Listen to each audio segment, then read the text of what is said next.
Rating के हिसाब से इंडिया का सबसे पॉपुलर रियलिटी शो जिसका एक ओटीटी सीजन 150 करोड़ से भी ज्यादा का रेवेन्यू लाके देता है, जिसको देखने के लिए इंडिया की 12.5 करोड़ की जनता हमेशा वेटिंग में रहती है। और इस शो का क्रेज ऐसा है कि इसको 7 अलग अलग लैंग्वेज के अंदर बनाया गया है और जिसको प्रेजेंट करने के लिए 17 पॉपुलर फेसेस को यहाँ पे एज ए होस्ट लाया गया है। और इस शो की पॉपुलैरिटी और इंडियन फैंस का क्रेज आप इस हिसाब से पता लगा सकते हो कि इसके अब तक 56 सीजन रिलीज किए जा चुके हैं। Hello and welcome back to Hike में लाइव। मैं हूं सुनील जांगे, डिजिटल बिजनेस कोच, और आज की इस वीडियो के अंदर हम लोग बात करने वाले हैं बिग बॉस के बारे में। आज एल्विश ने बिग बॉस के सिस्टम को हैक कर इस घर और आप सभी घर वालों का कंट्रोल अपने हाथों में ले लिया है। तो एल्विश के राज में आप सभी का स्वागत है।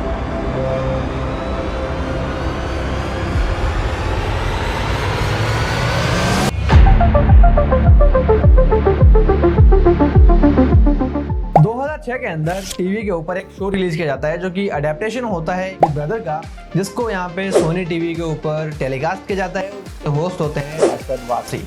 और इस सीजन की सक्सेस को देख करके दूसरा सीजन लाया जाता है जिसके अंदर होस्ट आते हैं शिल्पा शेट्टी, और उसके साथ में थोड़ी और पॉपुलैरिटी बढ़ती है तो टीआरपी ज़्यादा खींचने के लिए अगले सीजन के अंदर बुलाया जाता है द लेजेंड अमिताभ बच्चन को। अब यहाँ पे टीआरपी का लालच और बढ़ता है और सीजन 4 के अंदर लेके आते हैं हमारे यंग स्टार सलमान खान को, जो कि उस टाइम पे बहुत ज़्यादा पॉपुलर थे। और उसी के साथ में उनके अगले सीजन के अंदर उनका साथ देने के लिए आते हैं संजय दत्त। और उसके बाद में अब तक जितने भी सीजन आए हैं उनमें कुछ ओटीटी सीजन्स को छोड़ करके या कुछ स्पेशल सीजन्स को छोड़ करके सलमान खान हमें हर एक सीजन को होस्ट करते हुए दिखाई देते हैं। बढ़ती टीआरपी और बढ़ती पॉपुलैरिटी से मेकर्स के मन में थोड़ा और लालच आता है और इस शो को अलग अलग लैंग्वेजेस के अंदर बनाना शुरू किया जाता है, जिसके अंदर इस शो को बंगाली, कन्नड़ा, तमिल, तेलुगु, मराठी और मलयालम लैंग्वेज के अंदर बनाया जाता है। और उसके साथ में जूनियर एनटीआर, नागार्जुन, मोहनलाल, कमल हसन, मिथुन चक्रवर्ती और किचा सुदीप जैसे पॉपुलर फेसेस को होस्ट करने के लिए बुलाया जाता है। अब यहाँ पर वक्त बदलता है, जिंदगी बदलती है, जज्बात बदलते हैं, और उसी के साथ में हमारे हाथ में टीवी के रिमोट की जगह आ जाता है स्मार्टफोन, और स्मार्टफोन के पर हम लोग एक्सप्लोर करने लगते हैं एक नई इंडस्ट्री को जिसको हम बोलते हैं ओटीटी इंडस्ट्री। अब टीवी के जितने भी व्यूअर्स थे वो जा रहे थे डिजिटल की तरफ, तो यहाँ पर बिग बॉस के मेकर्स ये नहीं चाहते थे कि हमारी व्यूअरशिप यहाँ पे कम हो, और यहाँ पे फिर अपना दिमाग लगा करके एक नया प्लान यहाँ पे बनाया जाता है और लॉन्च किया जाता है बिग बॉस का ओटीटी सीजन फर्स्ट, जिसको यहाँ पर सलमान खान की रिप्लेस करके होस्ट किया जाता है करण जौहर के द्वारा, और जिसको यहाँ पे वूट के ऊपर रिलीज किया जाता है। अब यहाँ पर वूट का जो कंटेंट है पुराना, वो सारा का सारा यहाँ पे जा चुका है जियो सिनेमा के ऊपर। और अगर आप यहाँ पे देखना चाहते हो कि जियो सिनेमा कैसे अपने कंपटीशन को डिस्ट्रॉय कर रहा है, कैसे अपनी ऑडियंस को बढ़ाने की कोशिश कर रहा है और किस तरह की वो मार्केटिंग स्ट्रेटेजीज लगा रहा है, उसके ऊपर हमने कंप्लीट केस स्टडी पहले से तैयार करके रखी है। आई बटन पे यहाँ पे लिंक है, जल्दी से उस लिंक को क्लिक करना, उस वीडियो को जरूर से देखना। आपको यहाँ पे जियो सिनेमा की खतरनाक स्ट्रेटजी समझ में आएगी और उससे आप अपने बिजनेस में इंप्लीमेंट करके अपने बिजनेस को ग्रो करवा सकोगे। Now back to the topic. अब यहाँ पर जैसे ही फर्स्ट सीजन की सक्सेस मेकर्स के सर चढ़ती है, मेकर्स को और यहाँ पे अच्छा आइडिया आता है, और आइडिया के अकॉर्डिंग यहाँ पर इस बार लाया जाता है बिग बॉस का सीजन 2 ओटीटी का, जिसको वहाँ पे स्ट्रीम किया जाता है जियो सिनेमा के ऊपर, जहाँ पर आप 24/7 उस स्ट्रीमिंग को एंजॉय कर सकते हो बिल्कुल लाइव। और उसी के साथ में इस शो को होस्ट करने के लिए वापस से बुलाया जाता है अपने मेन होस्ट सलमान खान को। अब बिग बॉस के ओटीटी सीजन 2 को और ज्यादा सक्सेसफुल बनाने के लिए और थोड़ा वायरल करने के लिए यहाँ पर ऐसे सोशल मीडिया स्टार्स को बुलाया जाता है जो पहले से ही अच्छी खासी व्यूअरशिप रखते हो और जिनकी फेस की पॉपुलैरिटी यहाँ पर मार्केट के अंदर और ज्यादा बनी हुई हो। जैसे ही ओटीटी सीजन 2 यहाँ पे शुरू होता है, शुरू होने के साथ में एक बहुत बड़ी कंट्रोवर्सी होती है, वो होती है यहाँ पे पुनीत सुपरस्टार की, और उसी के बाद में शो की यहाँ पे व्यूअरशिप थोड़ी ड्रिप होती है। और जैसे ही व्यूअरशिप ड्रिप होती है, यहाँ पर यूट्यूब के बड़े स्टार्स को फिर से सामने लाया जाता है, जिसमें फुकर इंसान पहले से घर के अंदर मौजूद होते हैं और उनको सपोर्ट करने के लिए यहाँ पर आते हैं एक और यूट्यूब के बड़े और रिनाउंड फेस एल्विश यादव।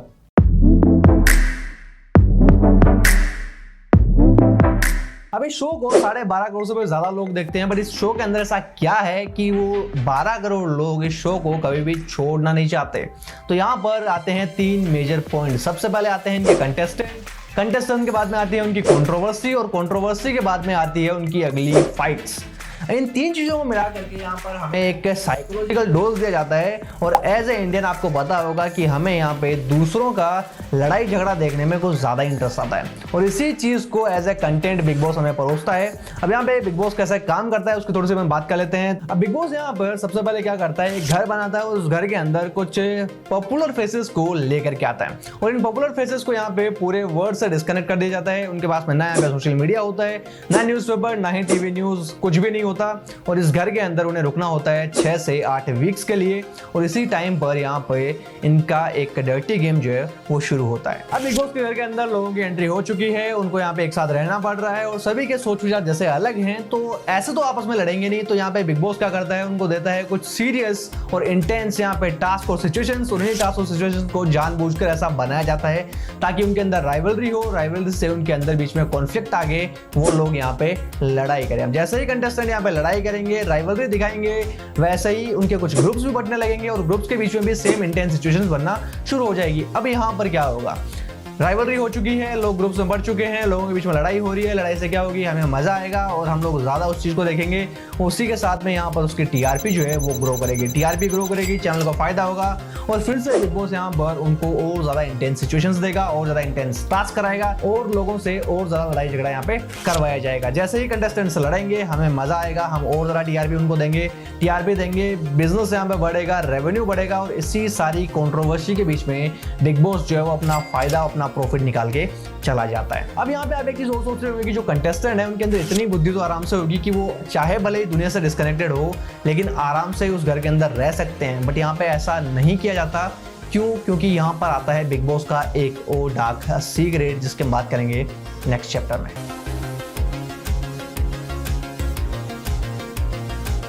अब जैसे ही यहाँ पर कोई बिग बॉस के घर में एंट्री लेता है तो उससे पहले उनको एक कॉन्ट्रैक्ट साइन किया जाता है और ये कॉन्ट्रैक्ट जो है पूरा वन साइडेड होता है। यहाँ पर बिग बॉस के हाथ में पूरी पावर होती है किस कंटेस्टेंट को वो किस तरह से यूटिलाइज करें और उसी के साथ में बिग बॉस जो है हर एक कंटेस्टेंट को अपने कठपुतली की तरह नचाता है।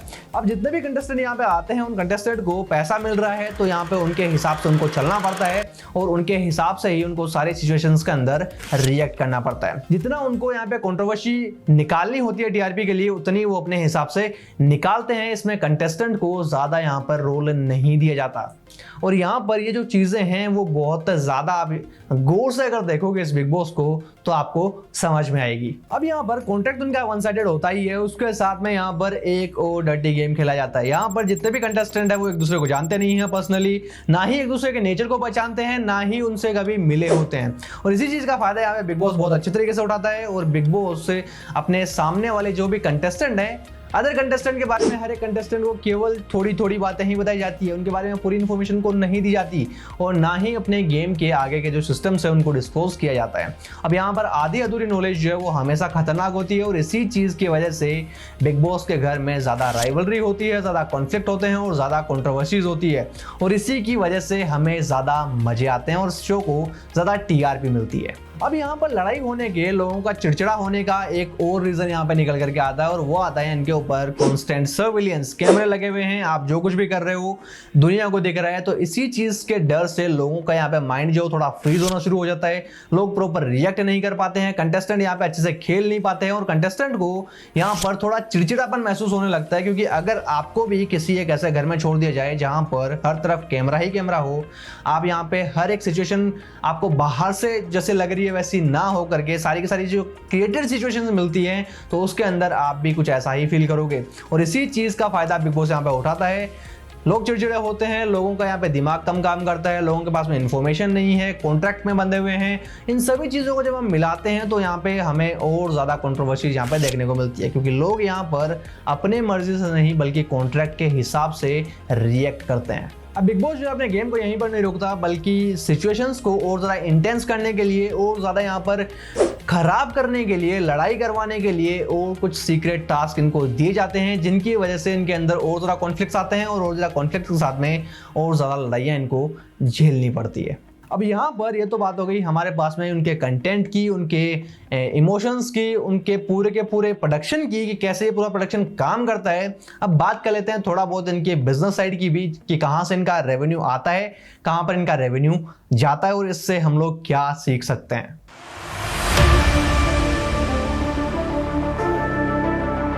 अब बिग बॉस यहाँ पे पैसे कमाता तो है, लेकिन खर्च क्या करता है, तो यहाँ पे बिग बॉस 3 जगहों पर पैसे खर्च करता है। सबसे पहले आता है इनका सेट, फिर आता है इनके कंटेस्टेंट्स और फिर आता है इनका पोस्ट प्रोडक्शन के गियर्स और पोस्ट प्रोडक्शन के अंदर लगने वाली सारी चीजें। अब सबसे पहले यहाँ पे आप एक चीज नोटिस करोगे कि जहाँ पर कंटेस्टेंट रहते हैं और जहाँ पर सलमान भाई शूट करते हैं, दोनों ही जगह अलग अलग होती है और इन दोनों जगहों को क्रिएट करना पड़ता है। सबसे पहले बिग बॉस हाउस को अच्छा बनाना पड़ता है और उसी के साथ में फिल्म सिटी के अंदर इनको अपना एक सेट भी लगाना पड़ता है जहाँ पर सलमान खान आकर के शूट करते हैं। अब यहाँ पर इनको जो टोटल अपना जो बजट है उसका 20 से 30% यहाँ पे लगाना होता है। फिर यहाँ पे आते हैं कंटेस्टेंट की बारी। तो कंटेस्टेंट को यहाँ पे वीकली फीस दी जाती है। बिग बॉस के घर में आके रहने के लिए उनको पैसे मिलते हैं और ये पैसे होते हैं कम से कम 2 लाख रुपए एक वीक का। यानी कि अगर आप कम पॉपुलर हो तो आपको कम से कम 2 लाख रुपए तो यहाँ पे मिलने ही वाले हैं। और जैसे ही पॉपुलर फेसेस यहाँ पे आते हैं, पॉपुलर फेसेस यहाँ पे रहते हैं, उनको और ज़्यादा पैसा इनको देना पड़ता है एक वीक के हिसाब से। अब यहाँ पर सबसे जो ज़्यादा खर्चा आता है वो आता है इनके प्रोडक्शन के अंदर। अब यहाँ पे प्रोडक्शन में सबसे मेजर पार्ट जो आता है वो आता है कुछ कंटेस्टेंट के ऊपर ही किया गया खर्चा। जैसा कि कंटेस्टेंट को यहाँ पे खाने के लिए देना, कंटेस्टेंट को यहाँ पे रहने की जगह देना, कंटेस्टेंट को यहाँ पर अच्छी सुविधाएं देना, उनको डेली एसिस्टेंट्स ला करके देना। अब कंटेस्टेंट अगर वहाँ पे रुक रहे हैं तो उनको माइक भी देना पड़ेगा, उनके लिए कैमराज भी लगाना पड़ेंगे और साथ ही साथ उनको फिर यहाँ पे एडिट करने के लिए, उनको अपलोड करने के लिए, सर्वर पर लाने के लिए सारी प्रोडक्शन टीम जो लगती है वो तो खैर यहाँ पे आती ही है। और सबसे मोटा खर्चा यहाँ पर सलमान खान की फीस भी तो देनी होती है। अब सलमान खान को इतना मोटा पैसा दे करके इतना भारी प्रोडक्ट बनाया है तो उसको मार्केट भी तो करना पड़ेगा। तो यहाँ पे मार्केटिंग का खर्चा भी प्रोडक्शन हाउस को देना पड़ता है।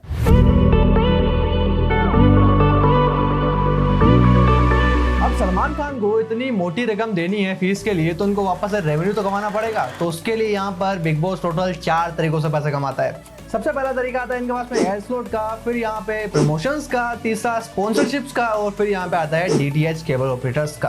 अब सबसे पहले बात करते हैं इनके एड स्लॉट की। तो जब टीवी के ऊपर इसको रिलीज किया जाता है तो टीवी पे इनको 1.5 घंटे का स्लॉट मिलता है। अब 1.5 घंटे के स्लॉट के अंदर इनको 25 मिनट की एड इन्वेंट्री मिलती है और ये जो टीवी शो है इसको टोटल 3 बार टेलीकास्ट किया जाता है। सबसे पहले इनका मेन टेलीकास्ट होता है और फिर इसका 2 बार रिपीट टेलीकास्ट भी किया जाता है। अब यहाँ पर इस टाइम पर जो भी इनकी प्राइजेस चलती है पर सेकंड की, वो चलती है 15,000 से 20,000 रुपए पर सेकंड का। और इस एड स्लॉट के अंदर आप जितने भी अच्छे ब्रांड्स हैं वो अपने प्रमोशंस को यहाँ पे करते हैं, जिससे कि इनको मोटा रेवेन्यू यहाँ पे जनरेट होता है। टीवी एड स्लॉट्स के बाद में अगर बात करें ओटीटी की, तो ओटीटी पे भी आपको यहाँ पे एड्स जो देखने को मिलते हैं, बट थोड़ा रेवेन्यू के अंदर यहाँ पे फर्क पड़ जाता है क्योंकि ओटीटी के ऊपर आप जो है एड्स को उस तरीके से सिंक्रोनाइज नहीं कर सकते जिस हिसाब से आप टीवी के ऊपर करते हैं। यहाँ पर दूसरा तरीका जो इनको मिलता है वो मिलता है स्पेशल स्पॉन्सरशिप्स का। और स्पॉन्सरशिप्स को ये कैसे डिनोट करते हैं उसकी सबसे पहले बात करते हैं। सबसे पहला जो मेजर स्पॉन्सर इनका आता है वो आता है इनका प्रेजेंटिंग स्पॉन्सर, यानी कि वो स्पॉन्सर जो टाइटल को प्रेजेंट कर रहा है। जितने बार भी शो का नाम लिया जाएगा सबसे पहले उस प्रेजेंटिंग स्पॉन्सर का नाम यहाँ पे लिया जाएगा। ये सबसे बड़ा स्पॉन्सर होता है और इससे ज्यादा पैसा लिया जाता है। अब यहाँ पर आता है दूसरा स्पॉन्सर जो कि आता है पावर्ड बाय स्पॉन्सर। और ये जो स्पॉन्सर ये 2 नंबर पे आते हैं, इनसे थोड़ा कम पैसा लिया जाता है और इसका प्रमोशन भी खुद सलमान खान अपने मुंह से करते हैं और इसी वजह से इसको यहाँ पे दूसरा सबसे बड़ा स्पॉन्सर जो है वो माना जाता है। अब जब जब इस शो का नाम आएगा, जब जब इस शो की बात होगी, तब इनको पावर्ड बाय स्पॉन्सर का नाम लेना भी जरूरी होता है। और फिर आता है इनका यहाँ पे तीसरा स्पॉन्सर जो कि होता है स्पेशल पार्टनर्स। अब ये स्पेशल पार्टनर्स कैसे भी हो सकते हैं, फिर चाहे वो ड्रेसिंग पार्टनर्स हो, कुकिंग पार्टनर्स हो, फिर चाहे वो पेमेंट पार्टनर हो, फिर चाहे वो आईवेयर पार्टनर हो, फिर चाहे वो किसी भी तरीके की ब्यूटी ब्रांड हो, कुछ भी हो, हर एक तरीके के स्पेशल जो पार्टनर्स है वो यहाँ पे लेके आते हैं और बीच शो के अंदर उनके कुछ प्रोडक्ट प्लेसमेंट करके उनका प्रमोशन भी यहाँ पे अच्छा खासा किया जाता है। Followed by 2 Yum Chips, special partner Vico Vajradanti, sugar-free paste, cooking partner Silver Coin, Chakki Atta, payments partner Paytm, and eyewear partner Lenskart। अब इन 3 तरीकों की स्पॉन्सरशिप से यहाँ पे पैसे कमाते हैं। अब इनके बाद में स्पॉन्सरशिप के बाद में एक और मौका रहता है कमाने का, वो आता है प्रमोशंस। तो देखो जब भी आप बिग बॉस देखते हो, बिग बॉस के ऊपर बहुत बड़े बड़े सेलिब्रिटीज आते हैं, मूवीज प्रमोट करते हैं, शोज प्रमोट करते हैं, अपनी बुक्स को प्रमोट करते हैं, अपने एल्बम्स को प्रमोट करते हैं। तो क्या लगता है बिग बॉस उनसे पैसा नहीं लेता? अजी नहीं, बिग बॉस उनसे खूब अच्छा खासा पैसा लेता है क्योंकि यहाँ पे उनको बहुत बड़ी ऑडियंस दी जा रही है। ये केवल फ्री फोकट में काम करने वाले नहीं है, हर एक चीज का यहाँ पे पैसा बनाना पड़ता है। अब इनका एक और रेवेन्यू का सोर्स बचता है, वो बचता है डीटीएच केबल ऑपरेटर्स, यानी कि जिस भी कंपनी का यहाँ पे डीटीएच चल रहा है उस कंपनी से भी थोड़ा पैसा लिया जाता है। बट ये जो पैसा है ये आता है चैनल के पास में, क्योंकि चैनल अपना जो चैनल है उसको वहाँ पे शो करने के लिए, उनके डीटीएच पे दिखाने के लिए कुछ रकम लेता है। तो वो भी इनका कुछ छोटा छोटा मोटा अर्निंग का एक जो है सिस्टम बन जाता है।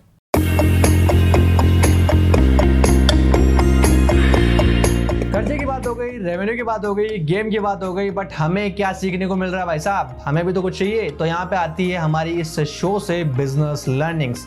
सबसे पहली लर्निंग, अगर आप किसी भी प्रोडक्ट को कॉपी करते हो और उस प्रोडक्ट को थोड़ा ठीक ठाक तरीके से कॉपी कर लेते हो तो उसको भी आप यहाँ पे बहुत अच्छा खासा रेवेन्यू का सोर्स बना सकते हो। दूसरी लर्निंग, अगर आप अपने ऑडियंस को समझ जाते हो कि आपके आसपास की ऑडियंस किस तरह की है, जैसे कि इंडिया की ऑडियंस को झगड़ा देखना पसंद है तो हम उनको केवल झगड़ा ही दिखाएंगे। अगर इस तरह की मेंटेलिटी आप समझ लेते हो लोगों की और फिर उनके सामने कुछ प्रोडक्ट ले जाकर के देते हो तो प्रोडक्ट कभी भी बेकार नहीं जाने वाला। लोग उस प्रोडक्ट को नहीं छोड़ेंगे, उसके साथ में हमेशा बने रहेंगे। तीसरी लर्निंग, अगर आप किसी भी एक प्रोडक्ट को लॉन्च करते हो और वो एक सेक्शन के अंदर या फिर एक सेक्टर के अंदर अच्छा काम कर रहा है, अच्छा चल रहा है, एक स्टेट में अच्छा चल रहा है, तो उसको उसके रीजनल फ्लेवर्स के साथ में अदर जगह एक्सपेंड करना भी सीखो। अगर आप एक्सपेंड नहीं करोगे तो ज़्यादा बड़ी मार्केट को कैटर नहीं कर पाओगे। जिस हिसाब से बिग बॉस ने किया, बिग बॉस जैसे हिंदी में सक्सेसफुल हुआ, हिंदी में सक्सेसफुल होने के बाद में रीजनल लैंग्वेज के अंदर भी बढ़ा। वैसे ही अगर आपका कोई प्रोडक्ट है, मेट्रो सिटीज में चल रहा है, हिंदी बेल्ट में चल रहा है, तो उसको अदर बेल्ट में भी चलाने की कोशिश जरूर से करो। चौथी लर्निंग हमारे पास में यहाँ पे आती है, अगर आप बिजनेस बनाना चाहते हो, अगर आप बिजनेस को ग्रो करवाना चाहते हो तो कंट्रोवर्सीज का फायदा उठाना सीखो। मार्केट में बहुत सी कंट्रोवर्सीज होती है, अब उस कंट्रोवर्सी को आप अपने फायदे के लिए किस हिसाब से काम में ले सकते हो, ये आपको सीखना जरूर से चाहिए। और अगर आप कंट्रोवर्सी को मौका बना लेते हो तो आपका प्रमोशन भी यहाँ पे अच्छा खासा हो सकता है।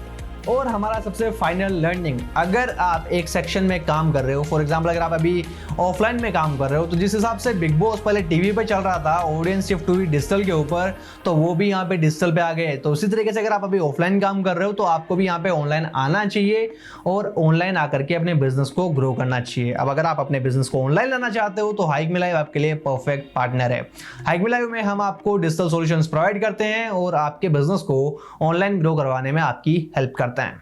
उम्मीद करता हूं कि वीडियो आपको पसंद आया होगा। अगर आपको वीडियो पसंद आया तो इस वीडियो को लाइक करें, अपनी लर्निंग्स जो है कमेंट में जरूर से लिखें, साथ ही साथ चैनल को सब्सक्राइब करके बेल आइकन जरूर से दबाएं ताकि आपको फ्यूचर के अंदर ऐसे ही लर्निंग वाले वीडियोस मिलते रहें।